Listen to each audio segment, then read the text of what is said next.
Hello again from Central Virginia. It is the end of the first week of April, and I'm going to just take you around my lower garden to see how things are faring in this first really growing month. Things are just underway here, and we've had a pretty warm spring, a pretty warm March, punctuated with a couple of cold spells that did do a little bit of damage in a couple of places. But I will go ahead and show you what has happened. Now you can look on my channel and you can see a lot of the things as I planted them.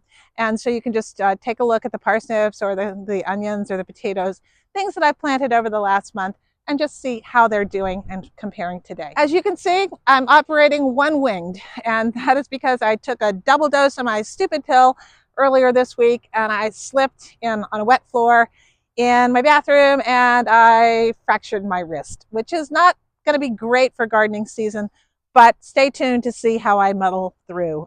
I will persevere. Who says a little broken arm needs to stop you? So let's just go into the garden gate.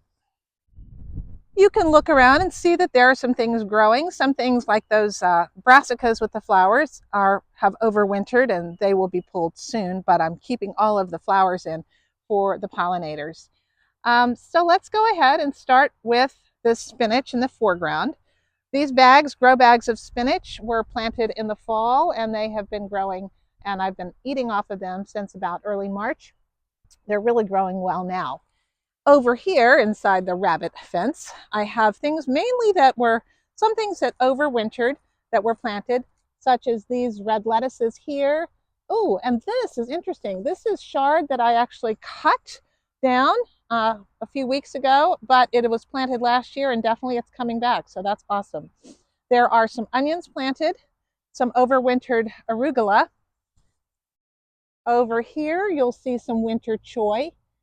The turnips are in the back, and on the far side there's some carrots that are beginning to come up. Here you can begin to see the carrots that were planted. These are scarlet nunt and also some Danvers. And we've got some decent germination there with those carrots. They are close by. I've got some onions that are planted. These are bulbing onions that hopefully will give some protection to these carrots. And take a look at this arugula plant that is really just burgeoning. These are the Amish tall snaps, and that has had excellent germination here in the lower garden. The Crawford bib lettuce is in the foreground, and that is doing very, very well as well. Those were transplanted, a few weeks ago, but now they're really taking off. Well, these little pink blush peas were some of the ones that were planted and then the cold snap hit, and a lot of them did not make it. But some of them did, and some of them are actually coming back, even though a lot of the foliage was snipped off. In the foreground, I have some onions that were planted in a row, some of the Granex onions. All right, let's just go ahead and take a peek and see if any of those potatoes, oh yep, potatoes are coming up. Here's one coming up right here. These are the purple Majesty potatoes. You can see one popping up there. And a couple over here. I'm just going to keep them under this for just now, so that's good. Here are leeks that were overwintered and some that were just planted recently. Oh wow, here are volunteer potatoes that are coming up from last year, I guess. And I did go ahead and I moved some potatoes into here that were coming up in another bed, and I guess maybe that's what that is sprouting over there. So a volunteer potato bed, what's not to like about that? Moving around over here, you can see that I do have one artichoke plant. It has been nibbled on by something. I hope I can get this thing going. I have just not been able to have fantastic luck with artichokes. Here's some cilantro that's coming up. And over in this bed, we have, these are potatoes just sprouting up. These were planted about 2.5 weeks ago. So I'm happy to see those popping through. This has been mulched down heavily with crushed leaves. Underneath that is a nice layer of compost and a whole lot of very happy worms. This is the will you make it department. This was just a cabbage that was planted very weak and then it got zapped by the frost, but I think maybe, just maybe, it might grow. And there's some kale in the background as well. In the very far rear, you see some lemon balm starting to poke through. And here is some overwintered parsley that is starting to take off. These are gladiolas that have really multiplied. This is my beets, and I did a video about these a few days ago. So they are coming along. I have several different kinds. I have those are the Cylindra beets. These are Cayuga beets, which are the ones that are sort of stripy. Something got that one. And in this, we got the early tall top. And you can see them right here. Here's another right here. And they are popping around. So hopefully we'll get some beet action going on. And these are ones, the golden boys that I just planted. You can see them growing here and in this row. So that's nice that I've got some beets coming up there. In the center are some bulb onions, and also in the rear are bulb onions. Underneath the brassica tent are, you guessed it, brassicas. Ooh, and I've got some over on the far end. I've got some radishes that are just starting to pop up. They were planted about a week ago. And I have various cabbages and broccolis planted, and some kales on the very dazzling blue kale on the very end. So these are some of the ones that were damaged by the earlier frost that got down to about 24, but they seem to be coming back, so that's nice. You can see the damaged leaves, how they're kind of yellowed. That's where the frost damage came in, but they do seem to be rebounding, which is nice with new growth. Now this is a little hard to see, but I'm going to show you. These are the parsnips. I had this board covering the bed, and as soon as you see growth, like here, you pull the board off so that they can get the light and go ahead and grow. So we have some very decent germination of these various parsnips. So I'm looking forward to having a good year for parsnips again. These are the, let's see, the Haublangas are in the front row. In the back row are the Harris model. Right? So we have real good germination on this, so I'm very, very pleased. I had pulled off the board, and then we had some very serious rain, and that really has prompted, I think, the rest of and some cool, which really prompted the rest of that germination. So that is tremendously awesome. And I have some redhead radishes that are popping up in the center. I'm going to be planting more radishes down this center row now that these parsnips have popped up, because there's plenty of room in here, and these are very slow growing. All right, over on this side, these are shallots that my cousin Nelson gave me the bulbs, and they have sprouted, all of them.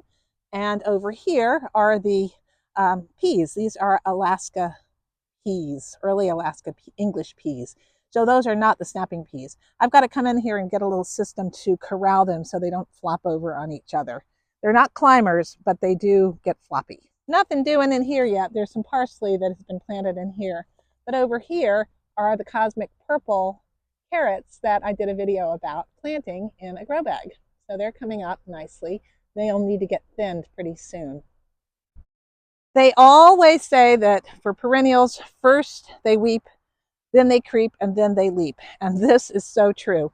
This is Monarda that I planted as a small plant 3 years ago.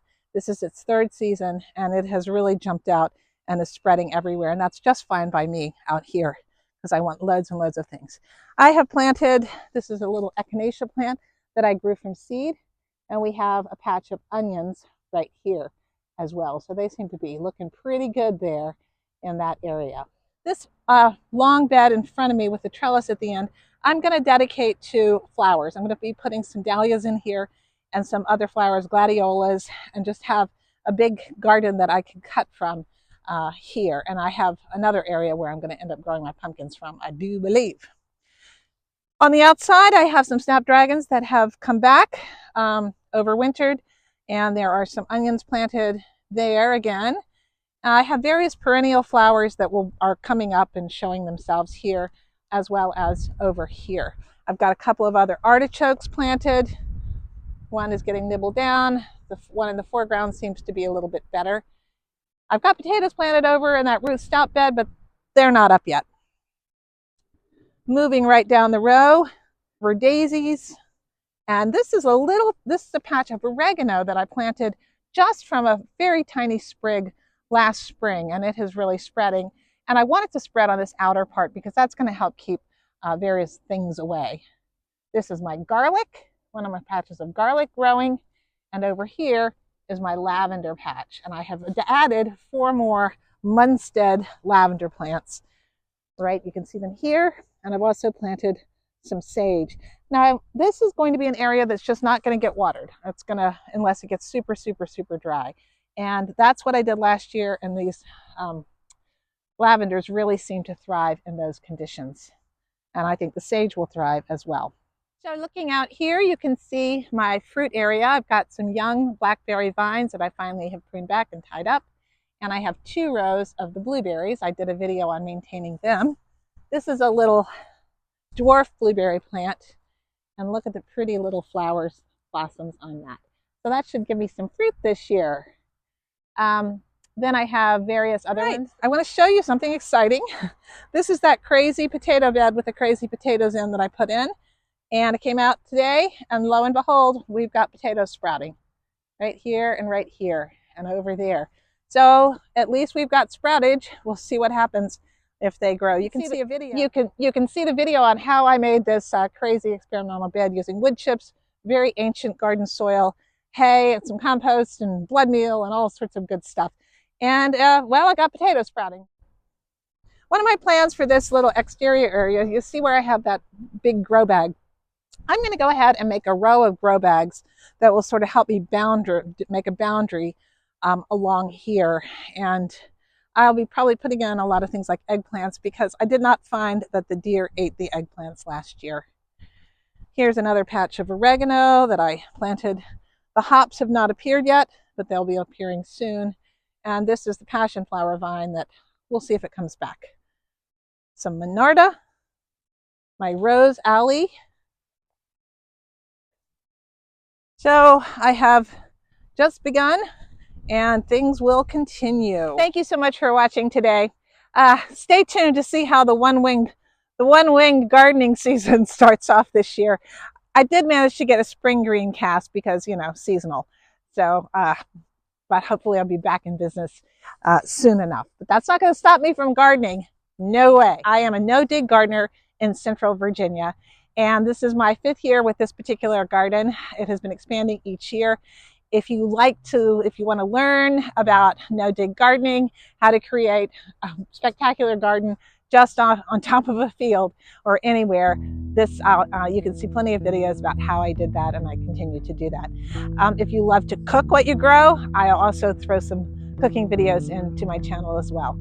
So do come back. Don't forget to like, and do please subscribe. It really helps me out. I'm trying to grow my channel, and you can grow along with me. So thanks so much. Take care. Bye.